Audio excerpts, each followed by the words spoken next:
ನಮಸ್ಕಾರ ಗೆಳೆಯರೇ, ಮೌನ ಮಂಜರಿ ಚಾನೆಲ್ಗೆ ಸ್ವಾಗತ. ಇವತ್ತಿನ ಕತೆ ಸ್ವಲ್ಪ ವಿಭಿನ್ನವಾಗಿದೆ. ಇದು ಆಸೆ, ನಿರಾಸೆ ಮತ್ತು ಬದುಕಿನ ಹೋರಾಟದ ಕತೆ. ಈ ಕಥೆಯಲ್ಲಿ ಬರುವ ಪಾತ್ರಗಳು ಮತ್ತು ಘಟನೆಗಳು ಕೇವಲ ಕಾಲ್ಪನಿಕ. ದಯವಿಟ್ಟು ಈ ಕಥೆಯನ್ನು ಮನರಂಜನೆಗೆ ಮಾತ್ರ ನೋಡಿ. ನಿಮ್ಮ ಅನಿಸಿಕೆಗಳನ್ನು ಕಾಮೆಂಟ್ ಬಾಕ್ಸ್ ತಿಳಿಸಿ. ನಾನು ರೇಣುಕಾ. ನನಗೆ ಈಗ 25 ವರ್ಷ ವಯಸ್ಸು. ಚಿಕ್ಕ ವಯಸ್ಸಿನಲ್ಲಿಯೇ ತಂದೆ ತಾಯಿಯನ್ನು ಕಳೆದುಕೊಂಡೆ. ಜೀವನದಲ್ಲಿ ಕಷ್ಟಗಳು ಹೆಚ್ಚಾದವು. ಆದರೂ ನಾನು ಧೈರ್ಯದಿಂದ ಬದುಕುತ್ತಿದ್ದೆ. ನಮ್ಮದು ಒಂದು ಸಣ್ಣ ಹಳ್ಳಿ. ಹಸಿರಿನಿಂದ ತುಂಬಿರುವ ಸುಂದರವಾದ ಪ್ರದೇಶ. ಅಲ್ಲಿ ನಾನು ಅಜ್ಜಿ ಜೊತೆ ವಾಸವಾಗಿದ್ದೆ. ಅಜ್ಜಿ ನನಗೆ ತಾಯಿಯಂತೆ ಎಲ್ಲವನ್ನೂ ನೋಡಿಕೊಂಡಳು. ನಾನು 10ನೇ ತರಗತಿವರೆಗೆ ಓದಿದ್ದೇನೆ. ಆಮೇಲೆ ಮನೆಯ ಜವಾಬ್ದಾರಿ ನನ್ನ ಮೇಲೆ ಬಂತು. ಹಾಗಾಗಿ ಓದುವುದನ್ನು ನಿಲ್ಲಿಸಿದೆ. ದುಡಿದು ಜೀವನ ಸಾಗಿಸುವುದು ಅನಿವಾರ್ಯವಾಗಿತ್ತು. ನಮ್ಮ ಹಳ್ಳಿಯಲ್ಲಿ ಹೆಚ್ಚಿನವರು ಕೃಷಿಯನ್ನೇ ನಂಬಿಕೊಂಡಿದ್ದಾರೆ. ನನಗೂ ಬೇರೆ ದಾರಿಯಿರಲಿಲ್ಲ. ಹಾಗಾಗಿ ನಾನು ಕೂಡ ಕೃಷಿ ಕೆಲಸ ಮಾಡಲು ಶುರು ಮಾಡಿದೆ. ನಮ್ಮಲ್ಲಿ ಒಂದು ಸಣ್ಣ ಜಮೀನಿದೆ. ಅದರಲ್ಲಿ ತರಕಾರಿಗಳನ್ನು ಬೆಳೆಯುತ್ತಿದ್ದೆ. ಅಜ್ಜಿ ಮತ್ತು ನಾನು ಇಬ್ಬರೂ ಸೇರಿ ದುಡಿಯುತ್ತಿದ್ದೆವು. ಅದು ನಮಗೆ ಜೀವನಕ್ಕೆ ಆಧಾರವಾಗಿತ್ತು. ಒಂದು ದಿನ ನಾನು ಹೊಲದಲ್ಲಿ ಕೆಲಸ ಮಾಡುತ್ತಿದ್ದೆ. ಆಗ ಅಲ್ಲಿಗೆ ಒಬ್ಬ ಯುವಕ ಬಂದನು. ಅವನ ಹೆಸರು ಕಾರ್ತಿಕ್. ಅವನು ನೋಡಲು ತುಂಬಾ ಚೆನ್ನಾಗಿದ್ದ. ಕಾರ್ತಿಕ್ ನಮ್ಮ ಹಳ್ಳಿಗೆ ಹೊಸಬ. ಅವನು ಪಟ್ಟಣದಿಂದ ಬಂದಿದ್ದ. ನಮ್ಮ ಹಳ್ಳಿಯ ಪಕ್ಕದಲ್ಲಿರುವ ತೋಟ ಅವನಿಗೆ ಸೇರಿದ್ದು. ಅವನು ತೋಟವನ್ನು ನೋಡಿಕೊಳ್ಳಲು ಬಂದಿದ್ದ. ಕಾರ್ತಿಕ್ ನನ್ನ ಹತ್ತಿರ ಬಂದು ಮಾತನಾಡಿದ.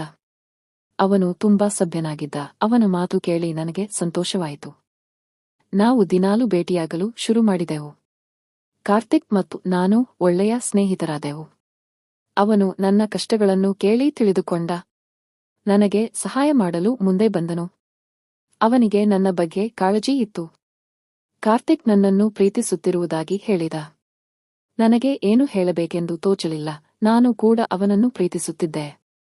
ನಮ್ಮಿಬ್ಬರ ನಡುವೆ ಒಂದು ಬಾಂಧವ್ಯ ಬೆಳೆಯಿತು. ನಾನು ಮತ್ತು ಕಾರ್ತಿಕ್ ಮದುವೆಯಾಗಲು ನಿರ್ಧರಿಸಿದೆವು. ಅಜ್ಜಿ ಕೂಡ ನಮ್ಮ ನಿರ್ಧಾರಕ್ಕೆ ಒಪ್ಪಿಗೆ ಸೂಚಿಸಿದಳು. ನಮ್ಮ ಮದುವೆ ಸರಳವಾಗಿ ನಡೆಯಿತು. ನಾನು ಕಾರ್ತಿಕ್ ಜೊತೆ ಅವನ ತೋಟದ ಮನೆಯಲ್ಲಿ ವಾಸಿಸಲು ಹೋದೆ. ಅಲ್ಲಿ ಅವನು ಮತ್ತು ನಾನು ಸಂತೋಷದಿಂದ ಜೀವನ ನಡೆಸುತ್ತಿದ್ದೆವು. ಅವನು ನನ್ನನ್ನು ಚೆನ್ನಾಗಿ ನೋಡಿಕೊಳ್ಳುತ್ತಿದ್ದ. ನಮ್ಮ ಜೀವನ ಸುಖವಾಗಿ ಸಾಗುತ್ತಿತ್ತು. ಆದರೆ ವಿಧಿ ನಮ್ಮ ಸಂತೋಷವನ್ನು ಹೆಚ್ಚು ದಿನ ಉಳಿಯಲು ಬಿಡಲಿಲ್ಲ. ಒಂದು ದಿನ ಕಾರ್ತಿಕ್ಗೆ ಹುಷಾರು ತಪ್ಪಿತು. ಕಾರ್ತಿಕ್ನನ್ನು ಆಸ್ಪತ್ರೆಗೆ ಸೇರಿಸಿದೆವು. ಡಾಕ್ಟರ್ ಅವನಿಗೆ ಏನೋ ಗಂಭೀರ ಕಾಯಿಲೆ ಇದೆ ಎಂದು ಹೇಳಿದರು. ನನಗೆ ಆಘಾತವಾಯಿತು. ನನ್ನ ಕೈ ಕಾಲುಗಳು ನಡುಗಲಾರಂಭಿಸಿದವು. ಕಾರ್ತಿಕ್ ಬಹಳ ದಿನಗಳವರೆಗೆ ಆಸ್ಪತ್ರೆಯಲ್ಲಿ ಚಿಕಿತ್ಸೆ ಪಡೆದರು.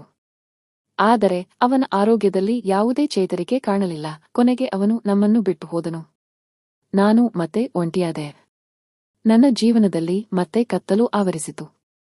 ಕಾರ್ತಿಕ್ ಇಲ್ಲದೆ ನಾನು ಹೇಗೆ ಬದುಕುವುದು ಎಂದು ತಿಳಿಯದೆ ಕಂಗಾಲಾದೆ. ನಾನು ತುಂಬಾ ದುಃಖಿತಳಾಗಿದ್ದೆ. ಅಜ್ಜಿ ನನಗೆ ಸಮಾಧಾನ ಹೇಳಿದರು. ಧೈರ್ಯದಿಂದ ಇರುವಂತೆ ಪ್ರೇರೇಪಿಸಿದರು. ಆದರೆ ನನ್ನ ಮನಸ್ಸಿಗೆ ನೆಮ್ಮದಿ ಸಿಗಲಿಲ್ಲ. ನಾನು ಮತ್ತೆ ಹಳೆಯ ಜೀವನಕ್ಕೆ ಮರಳಿದೆ. ನಾನು ಮತ್ತೆ ಹೊಲದಲ್ಲಿ ಕೆಲಸ ಮಾಡಲು ಶುರು ಮಾಡಿದೆ. ಆದರೆ ನನ್ನ ಮನಸ್ಸಿಗೆ ಶಾಂತಿ ಇರಲಿಲ್ಲ. ಕಾರ್ತಿಕ್ ನೆನಪುಗಳು ನನ್ನನ್ನು ಕಾಡುತ್ತಿದ್ದವು. ದುಃಖವನ್ನು ತಡೆಯಲು ಆಗುತ್ತಿರಲಿಲ್ಲ. ಒಂದು ದಿನ ನಾನು ಹೊಲದಲ್ಲಿ ಕೆಲಸ ಮಾಡುತ್ತಿದ್ದಾಗ ಒಬ್ಬ ಹುಡುಗ ನನ್ನ ಹತ್ತಿರ ಬಂದ. ಅವನ ಹೆಸರು ಮನು. ಅವನು ಅದೇ ಊರಿನವನು.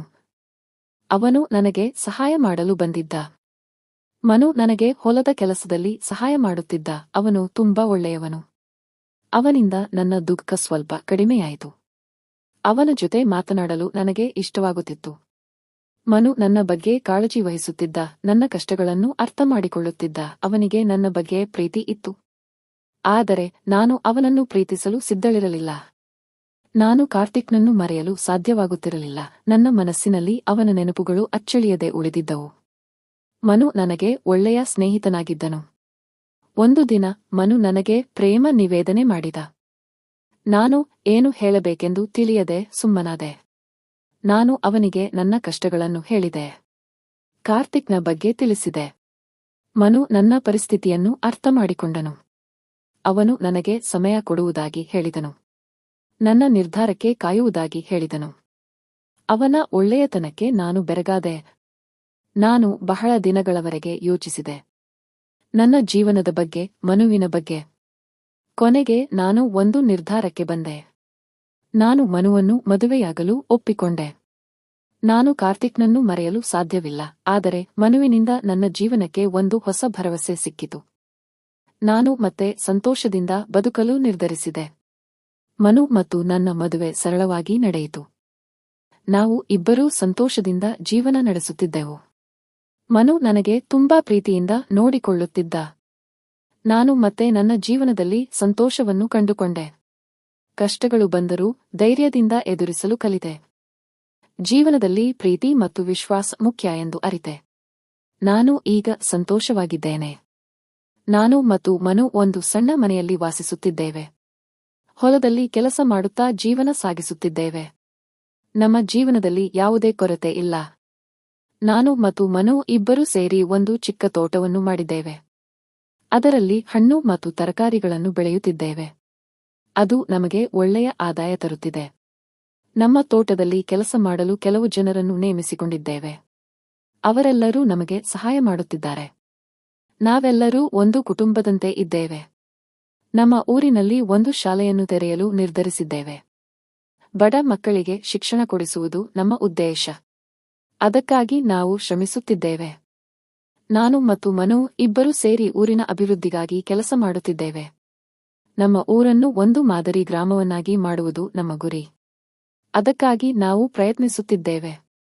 ನಮ್ಮ ಜೀವನದಲ್ಲಿ ಕಷ್ಟಗಳು ಬಂದರೂ ನಾವು ಧೃತಿಗೆಡದೆ ಮುನ್ನಡೆಯುತ್ತಿದ್ದೇವೆ. ಪ್ರೀತಿ, ವಿಶ್ವಾಸ ಮತ್ತು ಪರಿಶ್ರಮದಿಂದ ಎಲ್ಲವನ್ನೂ ಸಾಧಿಸಬಹುದು ಎಂದು ನಾವು ನಂಬಿದ್ದೇವೆ.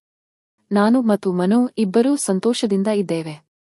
ನಮ್ಮ ಜೀವನ ಒಂದು ಸುಂದರ ಕಥೆಯಂತೆ ಸಾಗುತ್ತಿದೆ. ನಮ್ಮ ಕತೆ ಇತರರಿಗೆ ಪ್ರೇರಣೆಯಾಗಲಿ ಎಂದು ಆಶಿಸುತ್ತೇವೆ. ಇದು ನನ್ನ ಕತೆ. ಈ ಕಥೆಯು ಕೇವಲ ಕಾಲ್ಪನಿಕ. ಇದರಲ್ಲಿ ಬರುವ ಪಾತ್ರಗಳು ಮತ್ತು ಘಟನೆಗಳು ಕೇವಲ ಮನರಂಜನೆಗಾಗಿ ಸೃಷ್ಟಿಸಲಾಗಿದೆ. ಯಾವುದೇ ವ್ಯಕ್ತಿ ಅಥವಾ ಘಟನೆಯನ್ನು ಹೋಲುವಂತಿದ್ದರೆ ಅದು ಕೇವಲ ಕಾಕತಾಳೀಯ. ಈ ಕಥೆಯ ಉದ್ದೇಶ ಯಾರನ್ನು ನೋಯಿಸುವುದಲ್ಲ. ಧನ್ಯವಾದಗಳು ಗೆಳೆಯರೇ.